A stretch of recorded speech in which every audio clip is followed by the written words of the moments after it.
जी दोस्तों, मैं हूं इसाक अब्बासी और आज की इस वीडियो में हम 3 टेंसेस के बारे में बात करने वाले हैं। ये टेंसेस कौन से हैं? ये परफेक्ट टेंसेस हैं। दोस्तों, अगर आपको परफेक्ट टेंसेस आते हैं, एक भी आता है तो बाकी 2 इसके साथ वाले आते हैं। आपने फोकस रखना है हेल्पिंग वर्ब्स के ऊपर। अगर आप हेल्पिंग वर्ब अच्छे तरीके से याद कर लेते हैं, तो ये बिल्कुल ईज़ी वे है। अगर आपको एक टेंस आता है तो दूसरे टेंस में आप ईज़िली किसी भी सेंटेंस को ट्रांसफ़र कर सकते हैं। सबसे पहले हम इसकी निशानी के बारे में बात कर लेते हैं कि उर्दू सेंटेंसेस में हमें कैसे पता चलेगा कि ये वाले जो जुमले हैं ये परफेक्ट के हैं। दोस्तों, अगर जुमले में चुका, चुकी और चुके वगैरह आ जाए तो ये परफेक्ट टेंस होते हैं। इसी तरीके से अगर लिया, दिया, किया वगैरह आ जाए तो ये भी परफेक्ट टेंसेस होते हैं। अब ये किस ज़माने से हैं या किस टेंस से हैं, तो ये भी बहुत आसान है। अगर चुका है वगैरह हो, चुकी है वगैरह हो, तो इस तरीके से ये वाले जो जुमले होते हैं, ये वाले प्रेज़ेंट परफेक्ट के होते हैं। इस तरीके से चुका था, चुकी थी, चुके थे वगैरह हो, तो ये पास्ट परफेक्ट के होते हैं और इसी तरीके से चुका होगा, चुकी होगी और चुके होंगे वगैरह हो, तो ये वाले जुमले जो होते हैं, ये फ्यूचर परफेक्ट के होते हैं। अब हम बात कर लेते हैं हेल्पिंग वर्ब कौन-सी आपने याद रखनी है। बिल्कुल, अगर आपको हेल्पिंग वर्ब याद हो जाती है तो आप समझ लें कि आपको ये टेंस आ गया। क्योंकि इसमें एक ही फॉर्म ऑफ वर्ब यूज़ होती है और वो होती है हमारी थर्ड फॉर्म ऑफ वर्ब। तीनों के तीनों टेंसेस में थर्ड फॉर्म ऑफ वर्ब का यूज़ होगा और अगर आप एक जुमले की हेल्पिंग वर्ब याद करते हैं तो साथ ही दूसरे की याद कर लें और तीसरे की भी याद कर लें। अगर हम प्रेजेंट परफेक्ट की बात करें तो इसमें हैज़ और have as a helping verb use होगी। ही, शी, इट और सिंगल नाउन के साथ हम हैज़ का यूज़ करेंगे। इसी तरीके से आई, वी, दे, यू और प्लूरल नाउन और प्रोनाउन के साथ हम जनाब हैव का यूज़ करेंगे। और अगर हम पास्ट की बात करें तो पास्ट में हमारे पास एक ही हेल्पिंग वर्ब होती है जो सभी नाउन और प्रोनाउंस के साथ लग जाती है और वो होती है हैड। और फ्यूचर की बात करें तो हमारे पास 2 हेल्पिंग वर्ब होती हैं, एक होती है विल हैव और दूसरा होता है shall have.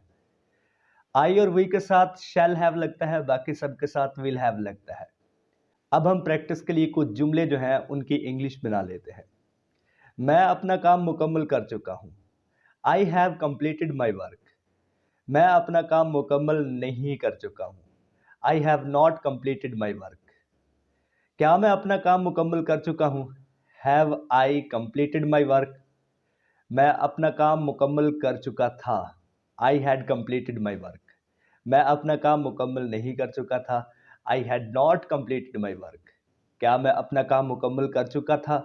Had I completed my work. मैं अपना काम मुकम्मल कर चुका हूँगा।